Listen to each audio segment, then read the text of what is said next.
there's so many Christians murmuring about their imperfections and their failures and their addictions and their shortcomings. And I see so little war. Murmur, murmur, murmur. Why am I this way? Make war!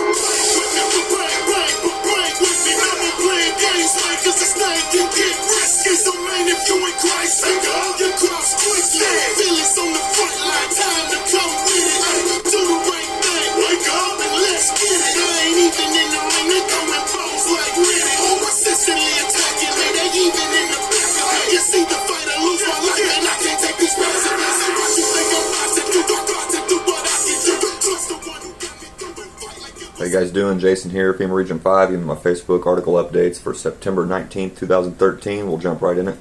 It's an article from Activist Post written by Melissa Melton. SWAT team told to stand down at Navy Yard shooting. First, we were told that the suspected shooter, Aaron Alexis, had filed a police report on August 7th, claiming he was being targeted with microwave weapons and was hearing voices through the wall, ceiling, floor of his hotel room. Next, stories come out that Alexis carved "My Elf Weapon" and "Better Off This Way" into his shotgun before the killings, seemingly corroborating his prior claim. And the mainstream media is actually reporting on directed energy weapon technology and the fact that ex-military intelligence officials have claimed such technology is used by the government to create assassins who can carry out objectives while giving authorities plausible deniability. Wow.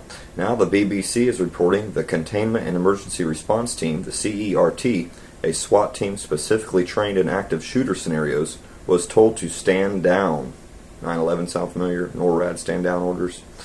When they could have been on the scene at the Navy Yard with long-range assault weapons in hand in 15 minutes or less after the shootings began. Instead, Aaron Alexis was not reportedly taken down until 9 a.m., nearly an hour after the first shots were fired. Wow, I mean, this is starting to reek like a false flag, MK Ultra.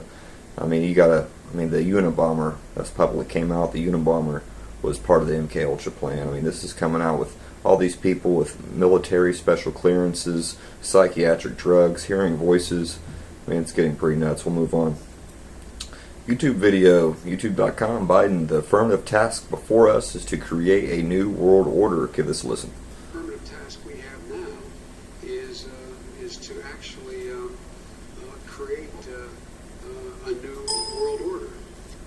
The affirmative task we have now is to actually create a new world order, because the global order is changing again, and the institutions and rules that worked so well in the post-World War II era for decades, they need to be strengthened, and some have to be changed. So we have to do what we do. So there you go. Vice President Biden, the affirmative task before us is to create a new world order. Even though he's a Democratic president, this is reminiscent of George Herbert Walker Bush's 1991 speech, which was one of the first political politicians, I think, to publicly admit and talk about the New World Order live on TV. Let's move on to the next article. WashingtonTimes.com, Judge Napolitano calling red on green light to spy and lie. It's an article by Judge Andrew P. Napolitano. When Edward Snowden first revealed the spying the National Security Agency has been conducting on what was then thought to be only customers of Verizon, the government was embarrassed. But it reluctantly acknowledged that Mr. Snowden revealed a truth. He had, after all, displayed an accurate and faithful copy of a judicial order signed by a judge of the Foreign Intelligence Surveillance Act court, directing Verizon to give billing information to NSA agents about its 113 million American customers. Yeah, keep in mind there's only 300 and some million, shy 350 million United States American citizens. I mean, you got to think of the old people, you got to think of the kids and the young people that don't have phones. I mean, this is pretty much every single American with a cell phone. And if this is like AT&T spying, any line, these Verizon lines probably tap through and use AT&T line. So anything that goes through a switchboard from AT&T, it's also collected. So, I mean, everything is completely recorded. You want to read more in this article, it's a great article by Judge Andrew Napolitano. Go to WashingtonTimes.com. We'll move on. YNetNews.com, Iranians arrest 14 squirrels for spying. Iranian intelligence operatives recently detained over a dozen squirrels found within the nation's borders. Yes, squirrels. claiming the rodents were serving as spies for Western powers determined to undermine the Islamic Republic. In recent weeks, intelligence operatives have arrested 14 squirrels within Iran's borders. State sponsors news agencies IRNA reported the squirrels were carrying spy gear of foreign agencies and were stopped before they could act, thanks to alertness of our intelligence services. Now, sounds like something that would be at theonion.com or something. This is real news. I've double-checked this in many different publications, and this reminds me of, I can't remember what country it was, China or something. They arrested a cat. A cat was sneaking in phones and everything tied to a prison. I'm not too sure what country it was, but yeah, these I guess now they're going as far as rodents. They're smaller than cats, so why not? We'll move on. NationalReport.net, Apple iPhone 5S fingerprint database to be shared with NSA. Tech heads are eager to get their hands on the new Apple iPhone S next month, and evidently Apple feels the same. This is due to the fact that the latest model comes equipped with fingerprint recognition technology as an added security feature. This is just getting you used to. Eventually you'll just be thumb scanned to even purchase anything. Absolutely, the databases will be merged. This whole fingerprint scan idea organized from someone in our government. They just didn't expect to be outed by Snowden, said Tim Richardson, talking about the merger from this fingerprint sharing databases with the NSA. He goes on to continue to say, the Apple iPhone 5S has backup power, so the device nearly completely shuts down. Coupled with the iPhone built-in GPS, these features will allow police officers to pinpoint the criminal so they can be detained quickly and efficiently. Officials expect to apprehend hundreds of suspects within the first months or so of the act. Wow, man. I mean, you guys, and you wonder, these phones are crap, too. You wonder why you pay so much money for these phones. It's all the backdoor NSA spying technology built into them.